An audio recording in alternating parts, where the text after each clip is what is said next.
ತಾಮ್ ಆವಹ ಜಾತವೇದೋ ಲಕ್ಷ್ಮೀಮನಪಗಾಮಿನೀಂ ಯಸ್ಯಾಂ ಹಿರಣ್ಯಂ ಪ್ರಭೂತಂ ಗಾವೋ ದಾಸ್ಯೋಶ್ವಾನ್ ವಿಂದೇಯಂ ಪುರುಷಾನಹಂ ಅಂತ ಕೊನೆಯ 15ನೇ ಮಂತ್ರ ಏನಿದೆ ಶ್ರೀ ಸೂಕ್ತದ್ದು, ಅದರ ಛಂದಸ್ಸಿನ ಬಗ್ಗೆ ಗೋವಿಂದಾಚಾರ್ಯ ಹೇಳಿದ್ದನ್ನ ಈಗ ಹೇಳ್ತೇನೆ. ಇದರಲ್ಲೂ ಕೂಡ ನನ್ನ ಸಂಶೋಧನೆ ಏನಿಲ್ಲ, ಗೋವಿಂದಾಚಾರ್ಯ ಹೇಳಿದ್ದನ್ನ ಕೇವಲ ಅವಲೋಕನ ಮಾಡ್ತಿದ್ದೇನೆ ಅಷ್ಟೇ. ಒಬ್ಬರು ಇದನ್ನ ಪ್ರಸ್ತಾರ ಪಂಕ್ತಿ ಅಂತಾರೆ, ಕೆಲವರು ಅಸ್ತಾರ ಪಂಕ್ತಿ ಅಂತಾರೆ, ಕೆಲವರು ಉಪರಿಷ್ಟಾತ್ ಬೃಹತಿ ಅಂತ ಹೇಳ್ತಾರೆ. ಪ್ರಸ್ತಾರ ಪಂಕ್ತಿ ಮತ್ತು ಅಸ್ತಾರ ಪಂಕ್ತಿ ಇವೆರಡೂ ಕೂಡ ಪಂಕ್ತಿ ಛಂದಸ್ಸಿನ ಪ್ರಭೇದಗಳು. ಪಂಕ್ತಿ ಛಂದಸ್ಸು ಮೂಲತಃ 40 ಅಕ್ಷರಗಳನ್ನ ಒಳಗೊಂಡಂಥದ್ದು. ಉಪರಿಷ್ಠಾತ್ ಬೃಹತಿ ಅಂದ್ರೆ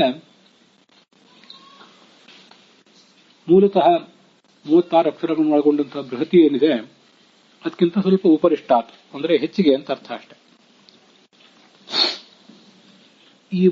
ಈ ಮಂತ್ರದಲ್ಲಿ 38 ಅಕ್ಷರಗಳಿವೆ. ಆದ್ರಿಂದ ಇದು 2 ಅಕ್ಷರ ಕಡಿಮೆ ಇರುವಂತಹ ಪಂಕ್ತಿ ಆಗಬಹುದು, 2 ಅಕ್ಷರ ಹೆಚ್ಚಿಗೆ ಇರುವಂತಹ ಬೃಹತಿಯು ಕೂಡ ಆಗಬಹುದು. ಆದ್ರಿಂದ ಈ ಗೊಂದಲ.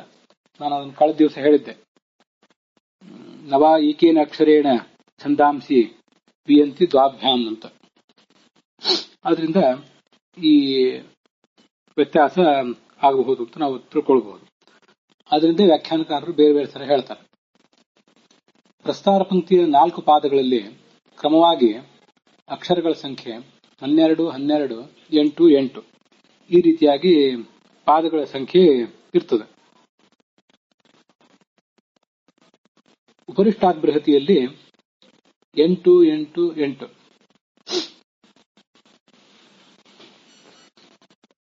8, 8, 8 ಮತ್ತು 12 ಈ ರೀತಿಯಾಗಿ ಆ ಉಪರಿಷ್ಠಾತ್ ಬೃಹತಿಯ ಒಂದು ಪಾದಗಳ ಸಂಖ್ಯೆಯನ್ನು ಹೇಳ್ತಾರೆ. ಹಾಗಾಗಿ ಈ ಕೊನೆಯ ಮಂತ್ರದ ಛಂದಸ್ಸು ಪ್ರಸ್ತಾರ ಪಂಕ್ತಿ ಅಲ್ಲ. ಯಾಕೆಂದ್ರೆ ಮೊದಲ 2 ಪಾದಗಳಲ್ಲಿ 12, 12 ಅಕ್ಷರಗಳಿರಬೇಕು, ಮುಂದೆ 8, 8 ಅಕ್ಷರಗಳಿರಬೇಕು. ಆದ್ರೆ ಇಲ್ಲಿ ಮೊದಲನೇ 2 ಪಾದಗಳಲ್ಲಿ 12, 12 ಅಕ್ಷರಗಳಿಲ್ಲ, ನಂತರದ 2 ಪಾದಗಳಲ್ಲಿ 8, 8 ಅಕ್ಷರಗಳು ಇಲ್ಲ. ಬದಲಾಗಿ ಆ ಪೂರ್ವಾರ್ಧದಲ್ಲಿ ಹೇಗಿದೆ ಅಂದ್ರೆ ಅನುಷ್ಠುಪ್ ಛಂದಸ್ಸಿದೆ. 1 ಅಕ್ಷರ ಅಧಿಕವಾದಂತಹ ಅನುಷ್ಠುಪ್ ಛಂದಸ್ಸಿದೆ. 8, 8, 16 ಇರಬೇಕಾದಲ್ಲಿ 9, 8 ಒಟ್ಟಾರೆ 17 ಅಕ್ಷರಗಳಿವೆ. 8 + 8 ಇದು ಮೊದಲ 2 ಪಾದಗಳು, ಪೂರ್ವಾರ್ಧದ 2 ಪಾದಗಳು. 16 ಅಕ್ಷರ ಇರಬೇಕಾಗಿತ್ತು ಅನುಷ್ಠುಪ್ ಛಂದಸ್ಸಿನಲ್ಲಿ. ಅನುಷ್ಠುಪ್ ಛಂದಸ್ಸಿನಲ್ಲಿ ಒಟ್ಟು 32 ಅಕ್ಷರ, 8 4 32. ಇಲ್ಲಿ ಮೊದಲನೇ ಅರ್ಧದಲ್ಲಿ 9 + 8 ಇದೆ, ಹಾಗಾಗಿ ಒಟ್ಟು 17 ಅಕ್ಷರ ಆಗ್ತವೆ. ಶ್ರೀ ಸೂಕ್ತದ 2ನೇ ಮಂತ್ರದಲ್ಲೂ ಕೂಡ ತಾಮ ಆವಹ ಜಾತವೇದೋ ಅಂತಾನೆ ಬಂದಿದೆ, ಇದೇ ಪೂರ್ವಾರ್ಧವಾಗಿ ಬಂದಿದೆ. ಅಲ್ಲಿ ಇದನ್ನು ಅನುಷ್ಠುಪ್ ಛಂದಸ್ಸು ಅಂತಾನೆ ಪರಿಗಣನೆ ಮಾಡಿದ್ದಾರೆ. ಆದ್ರಿಂದ ಇಲ್ಲೂ ಕೂಡ ಇದು ಅನುಷ್ಠುಪ್ ಛಂದಸ್ಸೇ ಆಗಿರಬೇಕು. ಉತ್ತರಾರ್ಧದಲ್ಲಿ 8, 8, 16 ಬದಲು ಈ 8 + 8 = 16 ಬದಲು 21 ಅಕ್ಷರಗಳಿವೆ. ಅದರಿಂದ ಇದು ಪ್ರಸ್ತಾರ ಪಂಕ್ತಿ ಅಲ್ಲ. ಅನೇಕ ಜನ ಇದನ್ನು ಪ್ರಸ್ತಾರ ಪಂಕ್ತಿ ಅಂತ ಬೇರೆ ಬೇರೆ ವ್ಯಾಖ್ಯಾನಕಾರ ಹೇಳಿದ್ದನ್ನ ಗೋವಿಂದಾಚಾರ್ಯ ಉದ್ಧರಿಸ್ತಾರೆ.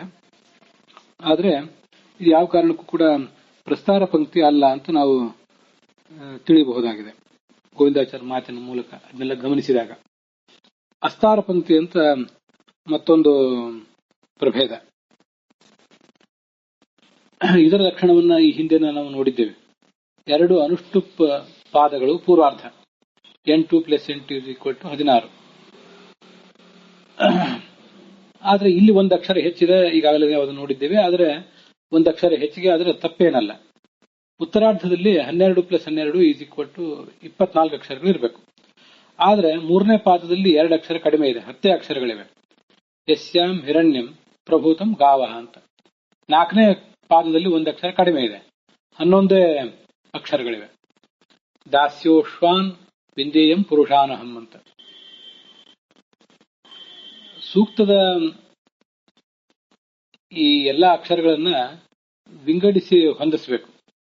4ನೇ ಮಂತ್ರದಲ್ಲಿ ಹಿಂದೆ ನಾವು ಅದನ್ನು ನೋಡಿದ್ದೀವಲ್ಲ, ಹಿರಣ್ಯ ಅಂತಿದ್ದನ್ನು ಹಿರಣಿಯ ಅಂತ, ಹೀಗೆ ಹಿರಣಿಯ ಅಂತ 4 ಅಕ್ಷರಗಳು ಮಾಡಬೇಕು.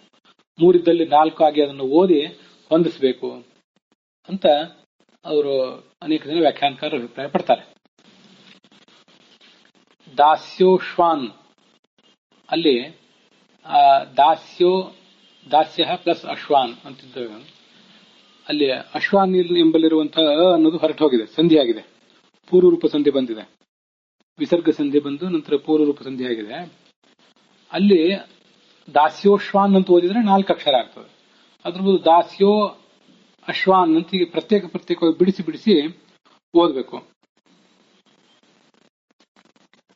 ಅಂತ ಹೀಗೆ ಅಭಿಪ್ರಾಯ ಪಡ್ತಾರೆ. ಈಗ ಒಂದಿಷ್ಟು ಲೆಕ್ಕಾಚಾರ ಸರಿ ಆಗ್ತದೆ. ಮೊದಲನೇ ಪಾದದಲ್ಲಿ 1 ಅಕ್ಷರ ಅಧಿಕವಾದಂತಹ ಅಸ್ತಾರ ಪಂಕ್ತಿ 8 ಪ್ಲಸ್ 9, 8 ಪ್ಲಸ್ 1 ಅದು 8 ಅಕ್ಷರ ಇದನ್ನು 9 ಅಕ್ಷರವಾಗಿ ಮಾಡ್ಕೋಬೇಕು. ಮತ್ತೆ 2ನೇ ಪಾದದಲ್ಲಿ 8 ಅಕ್ಷರ, 3ನೇ ಪಾದದಲ್ಲಿ 12, 2ನೇ ಪಾದದಲ್ಲಿ 12, ಹೀಗೆ ಇದು ಒಟ್ಟು 41 ಅಕ್ಷರಗಳು ಆಗ್ತವೆ. ಉತ್ತರಾರ್ಧದಲ್ಲಿ 3 ಅಕ್ಷರಗಳು ಬದಲು 2 ಅಕ್ಷರಗಳನ್ನು ವಿಂಗಡಿಸಿದ್ರೆ 40 ಅಕ್ಷರಗಳನ್ನು ಒಳಗೊಂಡಂತ ಪಂಕ್ತಿಯೇ ಆಗ್ತದೆ.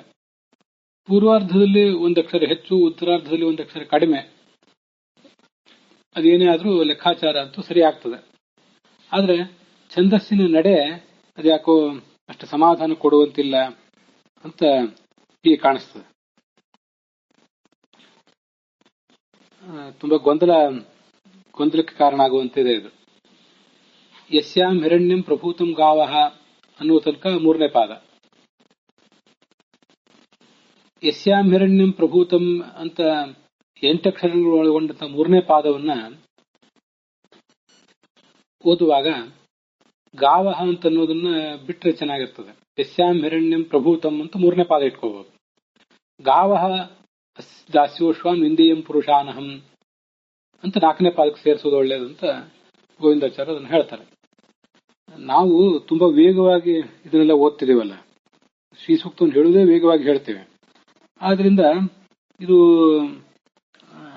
ಪಾದಗಳು ಒಂದೊಂದು ಪಾದ ಮುಕ್ತಾಯ ಆದಾಗ ಅದನ್ನ ನಿಲ್ಲಿಸುವುದನ್ನೇ ನಾವು ಬಿಟ್ಟುಬಿಟ್ಟಿದ್ದೇವೆ. ಅದರಿಂದ ಪಾದದ ವ್ಯವಸ್ಥೆ ನಮಗೆ ಸಂಬಂಧಪಟ್ಟದ್ದೇ ಅಲ್ವೇನು ಅಂತ ನಾವು ವರ್ತಿಸ್ತಾ ಇದ್ದೇವೆ. ಹೀಗೆ 3ನೇ ಪಾದದಲ್ಲಿ ಯಸ್ಯಾಂ ಹಿರಣ್ಯಂ ಪ್ರಭೂತಂ, 4ನೇ ಪಾದದಲ್ಲಿ ಗಾವಹ ದಾಸ್ಯೋಶ್ವಾನ್ ವಿಂದೇಯಂ ಪುರುಷಾನಹಂ ಅಂತ ಹೀಗಿಟ್ಕೊಂಡ್ರೆ ಚೆನ್ನಾಗಿರ್ತದೆ. ಉಪರಿಷ್ಟಾತ್ ಪಂಚದಶಿ ಉಪರಿಷ್ಟಾತ್ ಬೃಹತಿ, ಈ 15ನೇ ಈ ಇದಕ್ಕೇನಿದೆ ಇದು ಉಪರಿಷ್ಟಾತ್ ಬೃಹತಿ ಅಂತ ಖಿಲಾನುಕ್ರಮಣಿಯಲ್ಲಿ ಹೇಳಿದ್ದಾರೆ. ಉಪರಿಷ್ಟಾತ್ ಬೃಹತಿಯ 3ನೇ ಪಾದದಲ್ಲಿ 8 ಅಕ್ಷರ, ಮತ್ತೆ 4ನೇ ಪಾದದಲ್ಲಿ 12 ಅಕ್ಷರ.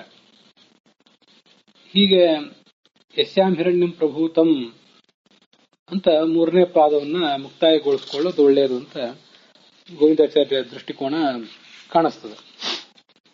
ಬೇರೆ ಬೇರೆ ವ್ಯಾಖ್ಯಾನಗಳನ್ನ ಪರಿಶೀಲಿಸಿ ಅವರು ಇದನ್ನ ಹೇಳಿದ್ದಾರೆ. 4ನೇ ಪಾದದಲ್ಲಿ 12 ಅಕ್ಷರದ ಬದಲು 13 ಅಕ್ಷರ ಆಗ್ತವೆ. ಗಾವೋ ದಾಸ್ಯೋಶ್ವಾನ್ ವಿಂದೇಯಂ ಪುರುಷಾನಹಂ ಅಂತ. ಒಟ್ಟಾರೆ ಈ ಮಂತ್ರದಲ್ಲಿ ಮೊದಲನೇ ಪಾದದಲ್ಲಿ 1 ಅಕ್ಷರ ಹೆಚ್ಚು, 4ನೇ ಪಾದದಲ್ಲಿ 1 ಅಕ್ಷರ ಹೆಚ್ಚು, ಹಾಗಾಗಿ 2 ಅಕ್ಷರ ಅಧಿಕವಾದ ಉಪರಿಷ್ಠಾತ್ ಬೃಹತಿ ಅಂತ ಆ ಮಂತ್ರವನ್ನು ಹೇಳುವ ನಡೆಯ ದೃಷ್ಟಿಯಿಂದ ಸುಲಲಿತವಾಗಿ ಅದು ನಮ್ಮ ಬಾಯಿಯಿಂದ ಬರಬೇಕಾದ್ರೆ ಉಪರಿಷ್ಠಾತ್ ಬೃಹತಿ ಅಂತ ಹೇಳುವುದು ಯೋಗ್ಯ. ಶಾರದಾ ಲಿಪಿದೊಂದು ಪ್ರಾಚೀನ ಹಸ್ತಪ್ರತಿ ಕಾಶ್ಮೀರದಲ್ಲಿ ದೊರಕಿದೆ ಅಂತ ಹೇಳ್ತಾರೆ. ಅದರ ಪ್ರಕಾರ 12 ಅಕ್ಷರಗಳಾಗ್ತವೆ ಈ ಕೊನೆಯ ಪಾದದಲ್ಲಿ. ಗಾವೋ ದಾಸ್ಯೋಶ್ವಾನ್ ವಿಂದೇಯಂ ಪುರುಷಾನಹಂ, ಇದು ಈಗ ನಾವು ಹೇಳ್ತಾ ಇರೋದು. ಗಾವೋ ದಾಸ್ಯೋ ಗಾವಹ ದಾಸ್ಯ ಅಶ್ವಾನ್ ವಿಂದೇಯಂ ಪುರುಷಾನಹಂ ಅಂತ. ಆದ್ರೆ ಆ ಕಾಶ್ಮೀರದಲ್ಲಿ ಸಿಕ್ಕಿದ್ದು ಅಂತ ಏನ್ ಗೋವಿಂದಾಚಾರ್ಯ ಹೇಳ್ತಾರೆ, ಗಾವಹ ದಾಸ್ಯ ಅಶ್ವಾನ್ ಅಂತ ಅಲ್ಲಿ ಇಲ್ವೇ ಇಲ್ಲ, ವಿಂದೇಯಂ ಪುರುಷಾನಹಂ. ಹೀಗೆ ಅಶ್ವಾನಂತ ಅನ್ನೋದನ್ನ ಬಿಟ್ರೆ ಅದು ಹೆಚ್ಚು ಚೆನ್ನಾಗಿರ್ತದೆ ಅಂತ ಕೂಡ ಅವರು ಅಭಿಪ್ರಾಯ ಪಡ್ತಾರೆ. ಮೂಲ ಶ್ರುತಿ ಪಾಠ ಅಶ್ವಾನಂತ ಇರ್ಲಿಲ್ವೇನೋ. ಗಾವಹ ದಾಸ್ಯ ಬಿಂದೇಯಂ ಪುರುಷಾನಹಂ. ಚೆನ್ನಾಗಿದೆ. ಪುರುಷ ಅಂದ್ರೆ ಆಳು ಕಾಳುಗಳು, ದಾಸ್ಯ ಅಂದ್ರೆ ಹೆಣ್ಣಾಳುಗಳು, ಗಾವಹ ಅಂದ್ರೆ ಪಶು ಸಂಪತ್ತು. ಅಶ್ವ ಅಂತ ಪ್ರತ್ಯೇಕವಾಗಿ ಹೇಳಬೇಕಾಗಿಲ್ಲ. ಅಶ್ವಾನಂತ ಅನ್ನೋದು ಆಮೇಲೆ ಸೇರಿರಬಹುದು ಅಂತ ಗೋವಿಂದಾಚಾರ್ಯರು ಅಭಿಪ್ರಾಯ ಪಡ್ತಾರೆ. ಈ ಉಪರಿಷ್ಟಾತ್ ಬೃಹತಿ ಅಂತ ಏನಿದೆಯಲ್ಲ, ಇದು ಬೃಹತಿಯ ಪ್ರಭೇದ ಆದ್ರಿಂದ ಆ ಬೃಹತಿಯ ದೇವತೆಗಳೇ ಇದರ ದೇವತೆಗಳು. ಲಕ್ಷ್ಮೀ, ಸರಸ್ವತಿ, ಭಾರತಿ, ಗರುಡ ಮತ್ತು ತಾರೆ. ಅಲ್ಲಿಗೆ ಈ 15ನೇ ಮಂತ್ರದ ಛಂದಸ್ಸಿನ ಒಂದು ವಿಶ್ಲೇಷಣ ಗೋವಿಂದಾಚಾರ್ಯ ಹೇಳಿದಂತೆ. ಇದರಲ್ಲಿ ನಂದೇನು ಹೆಚ್ಚಿನ ಸಂಶೋಧನೆ ಇಲ್ಲ, ಅವ್ರು ಹೇಳಿದ್ದನ್ನೇ ಎಲ್ಲವನ್ನೂ ಹೇಳ್ತಾ ಹೋಗಿದ್ದೇನಷ್ಟೇ. ಈ ವಿಶ್ಲೇಷಣ ಶ್ರವಣ ಸಮಾಪ್ತವಾಗಿದೆ.